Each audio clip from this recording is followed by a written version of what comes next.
That's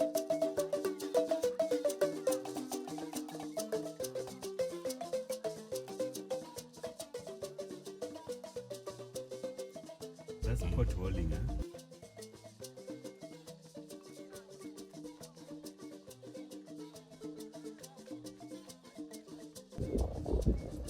Now that we are here, you still have seedlings, huh? Yeah. Now that we are by the seedling, maybe we can start with the seedlings and then go to where the plant.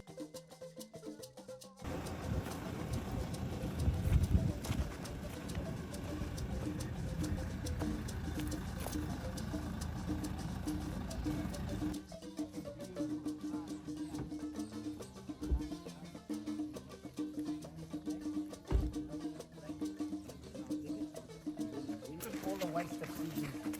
All this.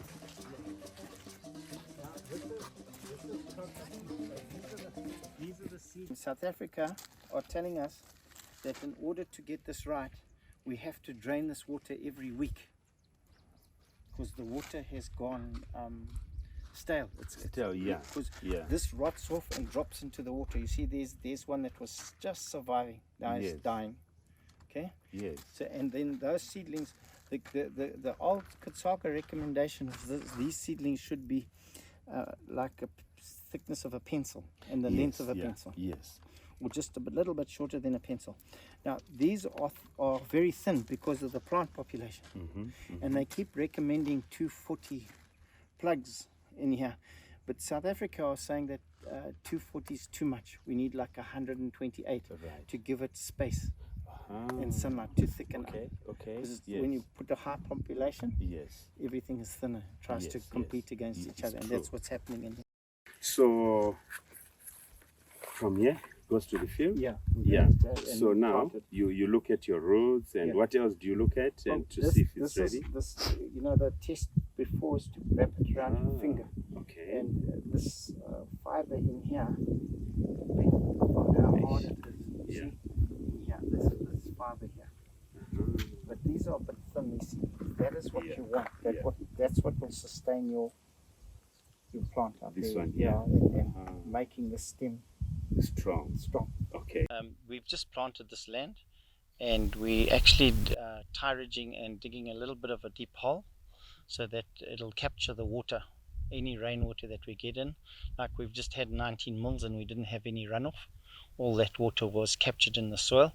This land has just been planted, so it's only about a week old. So we just started tie-ridging now.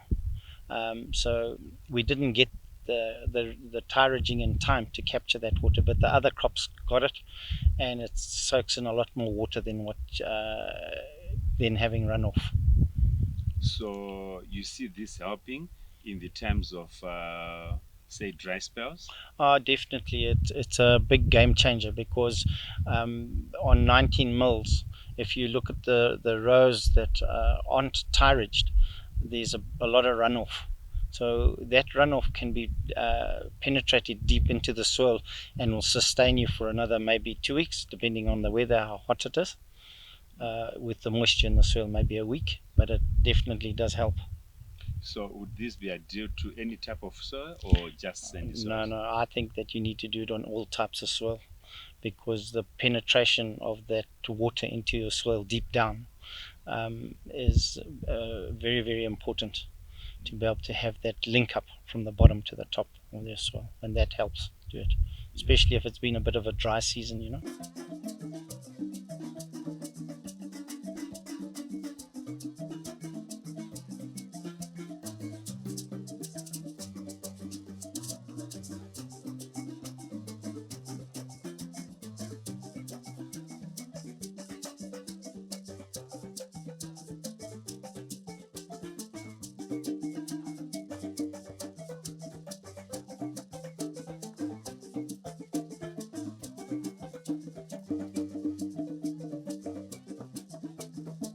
So this is the hole that we've dug ready for planting.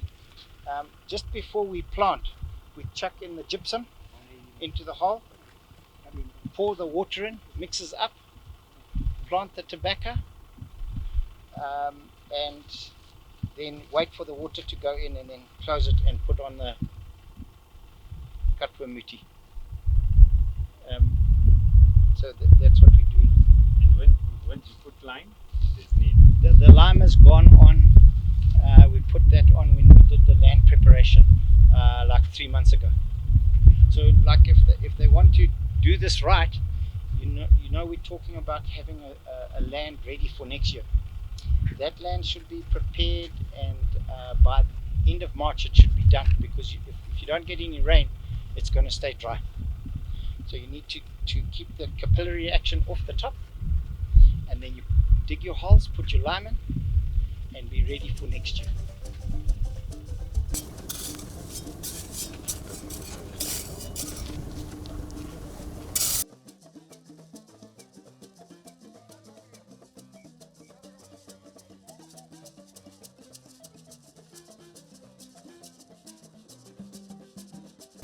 Around the base of the plant.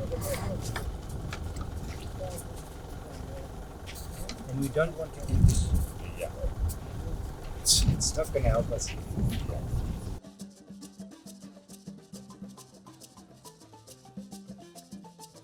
On our sandy soils, one of our main weeds is nutsedge. It just comes up thick and fast. So just like early land preparation and ridging and fertilizing, all goes in at one time. Ridging, we ridge the land, then we herbicide it, we dig out the holes so that none of the herbicide goes into the hole.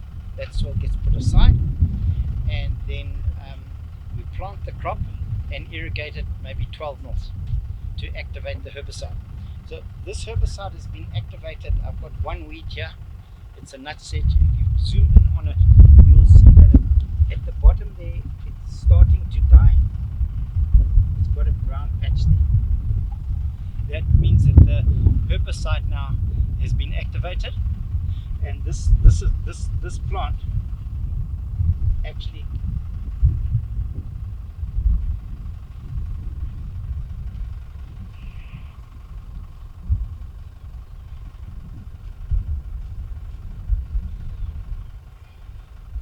I broke off the nut. I was trying to dig the nut out where it's come from. So this is starting to take in the herbicide. You can see it's starting to die there, and it's very spindly, the leaves. So I know the herbicide's working now. So that's what we do for weed control.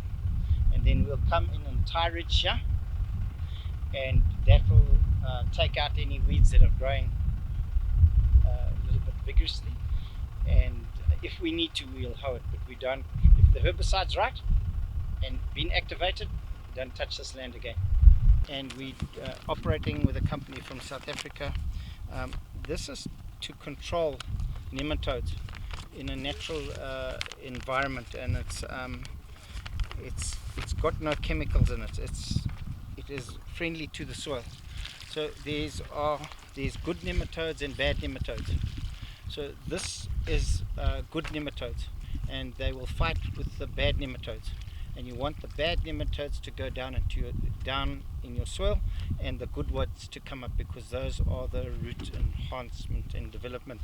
And then we've got super soil that we put round in this water. You saw them chucking the number 30 cup in. That's so that it'll mix. As you pour it in, it mixes, goes down to the roots, and now we've got biodynamic protein for the soil. So that's what we want to do here, and we want to do away with these harsh chemicals that are destroying our natural soil and environment. That's what we're trying to do here. So that's what we've done this year.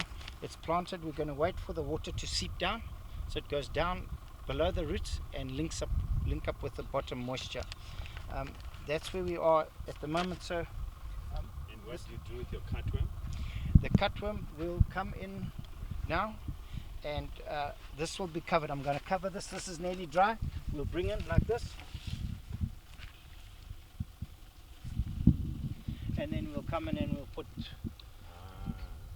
a cup on the heart here.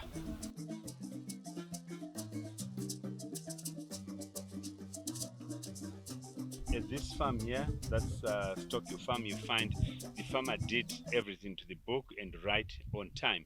If you had a look at the seed bed, his seed bed was well sited, it was well established, and if you looked at the spread of the seeds, it was well spread, and the plant population or the crop stand in the seed bed was excellent, and management was just excellent. We have also seen the demonstration on hardening, where the seedlings were properly hardening and then came to the field. So this is irrigated, early irrigated tobacco, whereby you find when it came to the field at the planting, things went on very well, where the hole was there, and then we had to put gypsum. Lime was put at land preparation, and then you find the planting process, it was well done. And I liked it when the way they were planting, you know, putting the water and putting the seedlings in the soil, making sure that the seedlings are right into the soil, right up to the neck, of which that is recommended, because the bottom leaves also counts when it comes to reaping, because those bottom leaves are the ones which ripens first, and they also give good return per investment. So I'm quite impressed with what I'm seeing. Looking at this crop here, which is almost 5 weeks old, hey, it's brilliant, it's beautiful, it's showing good life. As you can see, the leaves are no spots, they're spotless, they're clean, and they're healthy, and they're already showing a sign of good return when it comes to the floor time.